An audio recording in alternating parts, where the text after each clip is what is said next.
Halo teman-teman semua, selamat datang kembali di channel kita Trend Viral Update.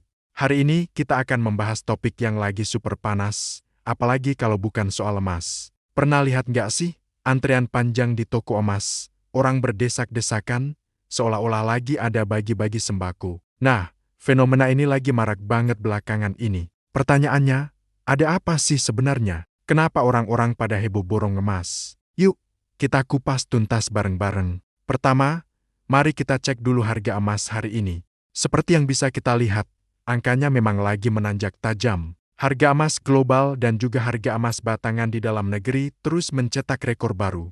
Kenaikannya ini bukan cuma sehari dua hari, tapi sudah menjadi tren dalam beberapa bulan terakhir.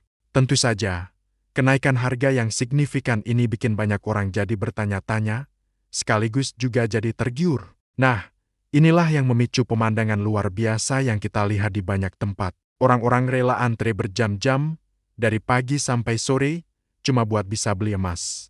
Baik itu dalam bentuk perhiasan maupun emas batangan. Mereka datang dari berbagai kalangan, ada yang memang sudah investor lama, ada juga yang baru pertama kali mau coba investasi emas. Fenomena ini terjadi nggak cuma di kota besar, tapi juga sampai ke kota-kota kecil. Semua orang seakan-akan terserang demam emas. Jadi, kenapa sih semua ini bisa terjadi? Ada beberapa alasan utama di baliknya. Pertama, kondisi ekonomi dan geopolitik global yang lagi nggak menentu. Ketegangan di berbagai belahan dunia, ditambah dengan kekhawatiran akan inflasi yang tinggi, membuat banyak orang mencari aset yang aman atau safe haven. Dan sejak ribuan tahun lalu, emas sudah terbukti menjadi salah satu safe haven terbaik. Nilainya cenderung stabil, bahkan meningkat, saat nilai aset lain seperti saham atau mata uang sedang bergejolak. Emas dianggap sebagai benteng pertahanan untuk melindungi kekayaan. Alasan kedua adalah kebijakan dari bank sentral di berbagai negara,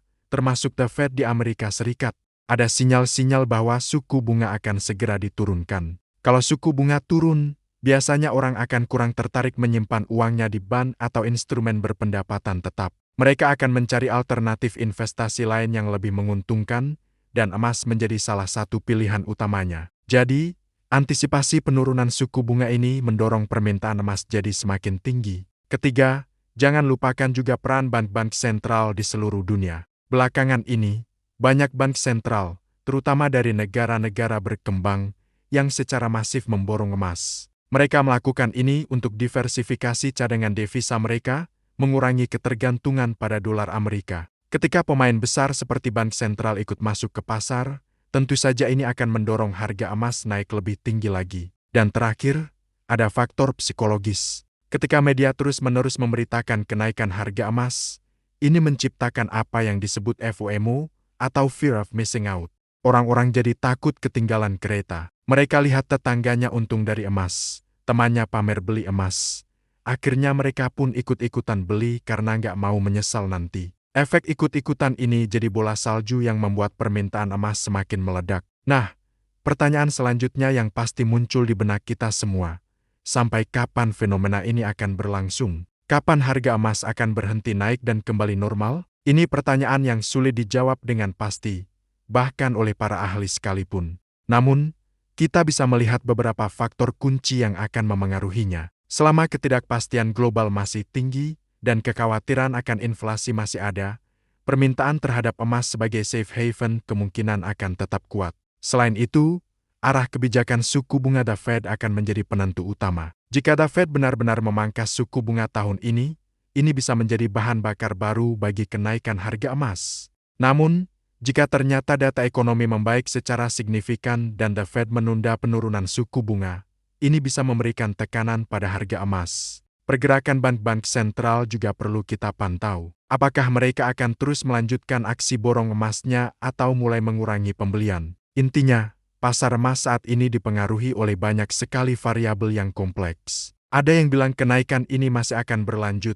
Ada juga yang mengingatkan bahwa koreksi atau penurunan harga bisa terjadi kapan saja. Karena ingat, tidak ada aset yang harganya naik terus-menerus tanpa pernah turun. Melihat situasi yang serba heboh ini, sikap bijak seperti apa yang harus kita ambil? Apakah kita harus ikut panik dan langsung borong emas sekarang juga? Atau sebaiknya kita tenang dan menunggu? Pertama dan yang paling penting, jangan panik dan jangan FOMO. Keputusan investasi yang didasari oleh emosi atau ikut-ikutan biasanya berakhir tidak baik. Tenangkan diri dan lakukan riset terlebih dahulu. Fahami apa itu emas, bagaimana karakteristiknya sebagai instrumen investasi. Kedua, kenali tujuan keuangan dan profil risiko kamu. Apakah kamu membeli emas untuk jangka panjang? Misalnya untuk dana pensiun atau biaya pendidikan anak belasan tahun lagi? Atau kamu hanya ingin trading jangka pendek mencari keuntungan cepat? Emas secara historis lebih cocok untuk investasi jangka panjang, untuk melindungi nilai kekayaan dari gerusan inflasi.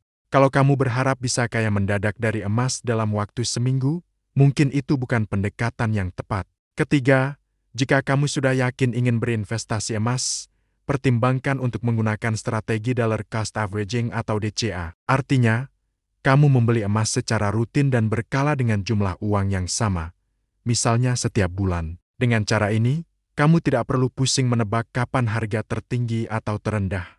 Kadang kamu akan dapat harga mahal, kadang dapat harga murah, tapi dalam jangka panjang harga pembelian rata-ratamu akan menjadi lebih baik. Ini adalah cara yang sangat bijak untuk mengurangi risiko salah timing saat masuk pasar. Keempat, diversifikasi. Jangan menaruh semua telurmu dalam satu keranjang. Meskipun emas adalah aset yang bagus, jangan alokasikan seluruh dana investasimu hanya ke emas. Sebar investasi kamu ke berbagai instrumen lain, seperti saham, reksadana, atau properti, sesuai dengan profil risikomu. Diversifikasi adalah kunci untuk membangun portofolio investasi yang sehat dan seimbang. Kelima, pastikan kamu membeli emas dari tempat yang terpercaya, baik itu di toko emas fisik yang punya reputasi baik, atau melalui platform digital yang sudah terdaftar dan diawasi oleh OJK. Hati-hati dengan penawaran investasi emas dengan iming-iming keuntungan yang tidak masuk akal, karena itu bisa jadi adalah penipuan. Jadi kesimpulannya, fenomena demam emas yang terjadi saat ini memang didasari oleh faktor-faktor ekonomi dan geopolitik yang nyata. Kenaikan harganya memang sangat menggiurkan. Namun, sebagai investor yang cerdas, kita tidak boleh terbawa arus emosi. Lakukan riset, pahami tujuanmu, dan ambil keputusan investasi dengan kepala dingin. Emas bisa menjadi bagian penting dari portofolio investasimu, asalkan dilakukan dengan strategi yang tepat dan untuk tujuan jangka panjang. Ingat, investasi itu maraton, bukan sprint. Yang terpenting adalah konsistensi dan kesabaran.